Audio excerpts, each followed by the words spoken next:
What is going on, guys? Welcome to episode 6 of Paving the Way with me, Daniel Wright. Today, we are going to be talking on a topic that was actually requested by somebody who viewed a previous episode of ours, Miss Tanya. And the topic that she asked was she said it would be interesting to hear a discussion on, as a business owner, how do you facilitate and promote vertical growth in your business for individuals that work for you that allows them to better themselves through bettering your company and in turn increase the top dollar for everyone? So this question actually came off of, I believe, I can't remember what episode number it was, but it was when we were talking about the how we try to take care of our staff, our team, by not working holidays or the PTO, things like that. So I had given her a brief answer, in writing on the post, but basically in our company, the way we promote vertical growth is, in a nutshell, we go by what I have come to call the 3 E's. So the first E is that we want to engage every individual that we have the opportunity to have come work with us. And we do that by trying to figure out like what makes them tick. What do they like? What are they good at? What are they not good at? What do they want to do? What do they hope to achieve? Why do they come here?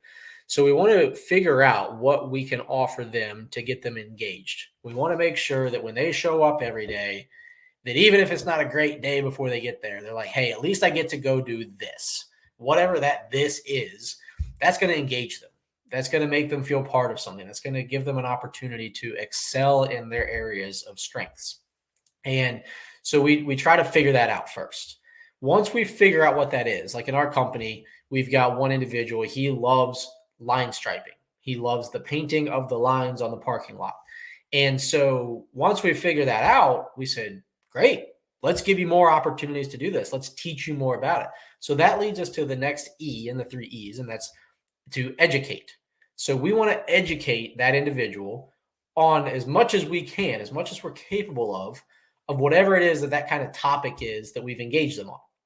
So using the same example of the line striping, this individual, that's what he loves. It just satisfies him. People say it's oddly satisfying to watch lines get painted. Well, he loves doing the painting. He loves putting that finishing touch on, a seal coating job or a paving job or whatever it is we're doing. And so we want to teach them everything we know about it. And truthfully, we want to teach them more than we know about it. So we try to give them opportunities, whether it's attending expos, whether it's getting involved in classes, online or wherever it may be, to learn more about whatever it is we've engaged them on. So that's the second E. Now, the third E is the skyrocket. It's what benefits the company. It's what benefits the individuals, what benefits the team. And that's that we want to empower them. So after we've engaged them and we've gotten them, interested in what we're doing, then that we've educated them so that way they can become good and skilled at what they're engaged and interested in. Then we empower them to go do it. Now, if you are a leader or a business owner or manager or whatever, any sort of, person who's oversees other people completing tasks, this is the hardest part.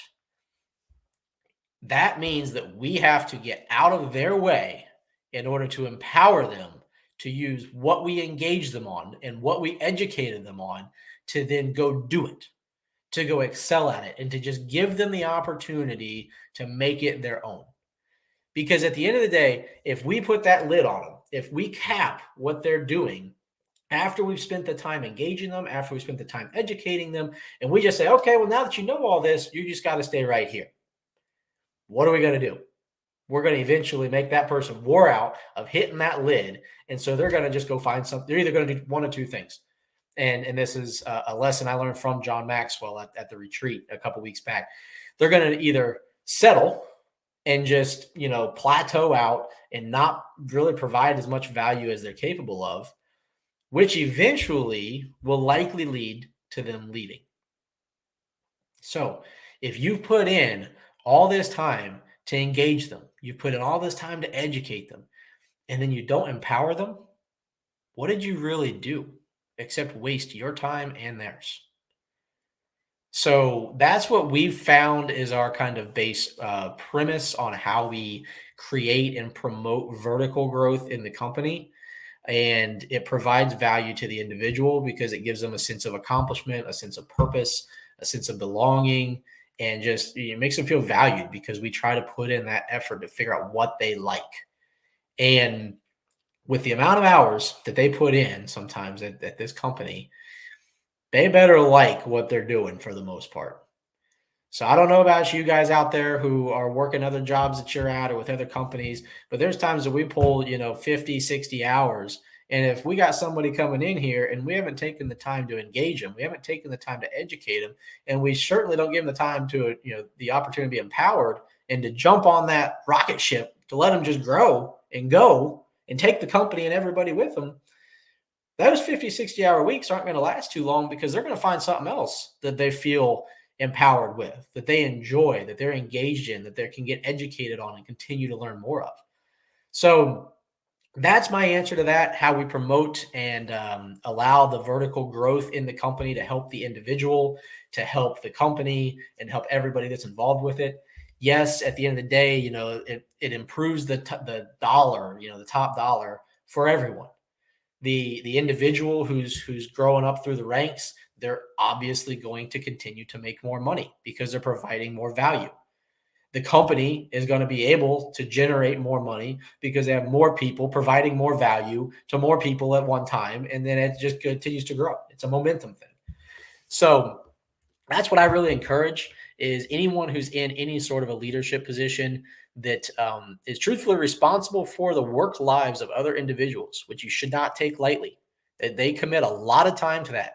Even if it is just the 40 hours a week, that is, considered the full-time hours. And I understand that some people say 40 is too much. Well, we can talk about that on another episode. But if they're putting in that amount of time and effort into you, your company, your team, whatever it may be that you're leading with them, you got to make sure that you're engaging them. You got to make sure that you're willing to educate them, and you got to empower them.